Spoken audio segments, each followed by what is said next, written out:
Welcome to Sri Lalitha kitchen. ఈరోజు నేను మీకు చూపెట్టబోయే రెసిపీ సంవత్సరం పాటు నిల్వ ఉండే కరకరలాడుతూ సగ్గుబియ్యం వడియాలు. పక్కాగా కొలతలతో ఇలా ప్రిపేర్ చేసుకోవాలో చూద్దాం. ఫస్ట్ టైం చేసేవాళ్ళు కూడా నేను చెప్పే మెథడ్ ఫాలో అయితే చాలా ఈజీగా అయితే చేయగలుగుతారండి. దీన్ని వీడియో పెట్టే ముందుగా మన ఛానల్లో ఉన్న వడియాల రెసిపీస్ అన్నీ కూడా ఒకసారి చూసేద్దాం.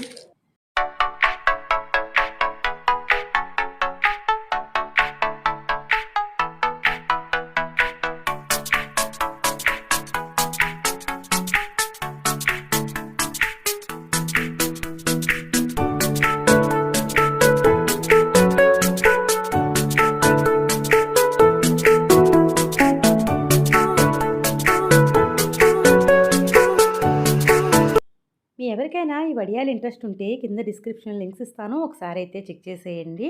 ఇప్పుడు ఈ సగ్గుబియ్యం వడియాలు ఏ విధంగా ప్రిపేర్ చేసుకోవాలో చూద్దాం.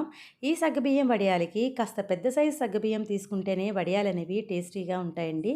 నేను వచ్చి ఇక్కడ ఒక కప్ పెద్ద సైజు సగ్గుబియ్యం తీసుకున్నాను. నీట్గా వాష్ చేసేసుకొని మనం ఏ కప్తో అయితే సగ్గుబియ్యం తీసుకున్నామో అదే కప్పుతో ఒక కప్ వాటర్ యాడ్ చేసుకుని మినిమం ఒక గంట సేపు అయితే నానబెట్టుకోండి. ఇలా నానబెట్టడం వల్ల మనకి సగ్గుబియ్యం అనేది చాలా ఫాస్ట్గా కూడా కుక్ అవుతుంది.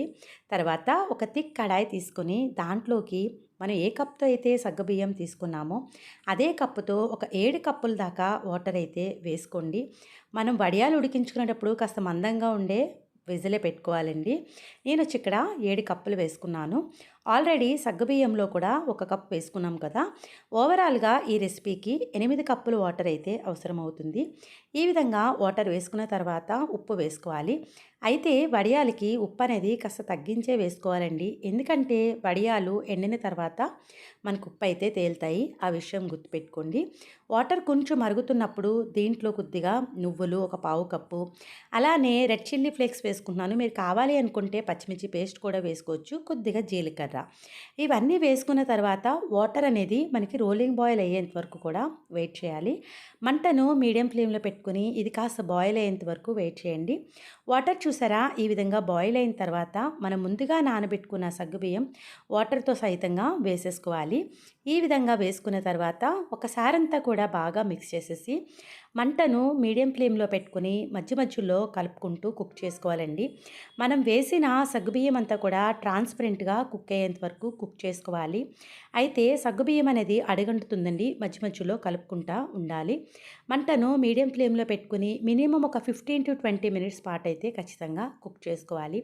వడియాలు ఎప్పుడైనా కూడా సరిగ్గా కనుక కుక్ అవ్వకపోతే మనకి ఎండిన తర్వాత వడియాలు అనేవి పగిలిపోయినట్టుగా అయిపోతాయండి. ఖచ్చితంగా 15 to 20 మినిట్స్ పాటు అయితే కుక్ చేసుకోండి. చూసారా, ఇది మనకి ట్రాన్స్పరెంట్గా అయిపోయింది కదా. ఇలా కలర్ అంతా చేంజ్ అయిపోయి ట్రాన్స్పరెంట్గా అయిపోయిన తర్వాత సగ్గుబియ్యం అప్పుడైతే స్టవ్ ఆఫ్ చేసుకోవాలి. చూసారా, ఇది కంప్లీట్గా ట్రాన్స్పరెంట్గా మారిపోయింది కదా. ఇలా అయిన తర్వాత స్టవ్ ఆఫ్ చేసేసుకొని కాస్త చల్లారిన తర్వాత మనం వడియాలు అయితే పెట్టుకోవాలి. ఈ వడియాలను క్లాత్ మీద పెడితే కాస్త తీయడానికి మనకు కష్టంగా ఉంటుందండి. ప్లాస్టిక్ కవర్ అయితే కనుక చాలా ఈజీగా మనం పెట్టగానే మనకి వడియాలను చాలా ఈజీగా వచ్చేస్తాయి. నేనైతే ఇక్కడ ప్లాస్టిక్ కవర్ తీసుకున్నాను. ఈ ప్లాస్టిక్ కవర్ మీద మీకు నచ్చిన సైజులో వడియాలు అయితే వేసేసుకోండి. వడియాలు ఎప్పుడైనా పెట్టేటప్పుడు మీరు ఉదయం 9 పెట్టేసుకుంటే మన ఈవినింగ్ 4 అయ్యేటప్పటికి చక్కగా ఎండిపోతాయండి. వడియాలు ఎప్పుడు కూడా లేట్గా పెట్టుకోకూడదు. ఉదయం 9లోగా పెట్టేసుకుంటే మనకి ఈవినింగ్ 4, 5 అయ్యేటప్పటికి చాలా వరకు డ్రై అయిపోతాయి. వడియాలు ఇలా అవ్వడం వల్ల మనకు పాడయ్యే ఛాన్స్ కూడా ఉండదు. చూడండి, నేను మార్నింగ్ 9లోగా పెట్టేసుకున్నాను. ఈవినింగ్ 4 అయ్యేటప్పటికే చక్కగా ఇవన్నీ కూడా డ్రై అయిపోయినాయి. ఇలా డ్రై అయిపోయిన తర్వాత ఇలా మనం చక్కగా తీసేసుకొని దీన్ని నెమ్మదిగా బ్యాక్ సైడ్ టర్న్ చేసి బ్యాక్ సైడ్ కూడా కొంచెంసేపు అయితే ఎండనివ్వండి. ఇలా 2 సైడ్స్ కూడా ఎండిన తర్వాత ఒక ప్లేట్లోకి తీసేసుకొని దీన్ని మరొక 2 రోజుల పాటు అయితే ఎండనివ్వండి. వడియాలు కనుక సరిగ్గా ఎండకపోతే మనం వేపేటప్పుడు సరిగ్గా వేగవండవి. ఖచ్చితంగా ఒక 3 రోజుల పాటు అయితే ఎండలో ఉంచుకోండి. ఇలా ఎక్కువ రోజులు మన ఎండలో పెట్టడం వల్ల కూడా మనకి ఇవి ఎక్కువ రోజులు కూడా స్టోరేజ్ అయితే ఉంటాయి. 1 year పైనే ఉంటాయండి. చూసారా, వడియాలు ఎండిన తర్వాత మనకి ఇలా సౌండ్ అనేది రావాలి. గలగలా సౌండ్ వస్తే వడియాలు అనేవి చక్కగా ఎండినట్టండి. ఇప్పుడు ఈ వడియాలు ఏ విధంగా వేయించుకోవాలో చూద్దాము. దీనికోసం అని చెప్పి ఆయిల్ పెట్టి ఆయిల్ అనేది బాగా కాగనివ్వాలండి. ఆయిల్ బాగా కాగకపోతే వడియాలు అనేవి సరిగ్గా ఏగవు. ఆయిల్ కాస్త కాగిన తర్వాత మనం ముందుగా రెడీ చేసి పెట్టుకున్న వడియాలను వేసుకొని ఇలా చక్కగా వేగగానే వెంటనే స్ట్రైనర్లో తీసేసుకోండి. సగ్గుబియ్యం వడియాలు మనకు ఊరికే వేగిపోతాయి. మీ అందరికీ నచ్చింది అనుకుంటున్నాను నా వీడియో. మీరు కూడా ట్రై చేసి ఎలా వచ్చిందనేది మీ కామెంట్స్ నా కామెంట్ సెక్షన్లో తెలియజేయండి. Thanks for watching my video. Please like, comment, share, subscribe my channel.